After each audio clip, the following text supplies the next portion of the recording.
এই কচুরিপানা এক সময় অবহেলিত ছিল। সবাই ফেলে দিত, কোনো কাজ করতো না। তারা জানতো না যে কোনো উপকারে আসে এই কচুরিপানা।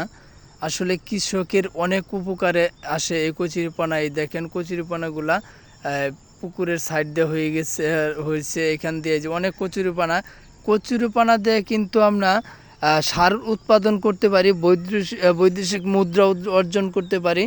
আসলে যদি আমরা সঠিকভাবে এটা প্রয়োগ করতে পারি তাহলে অনেক উপকারে আসবে সবারই।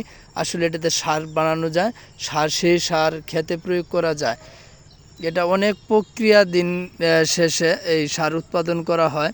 তাই সবাই চেষ্টা করবেন কচুরিপানা দিয়ে সার উৎপাদন করার জন্য। এই সার কিন্তু প্রচুর উপকারে আসে, প্রচুর মানে এটা ভালো একটা সার। এই কচুরিপানা যদি সার উৎপাদন করেন অনেক উপকার হবে এই সারটা।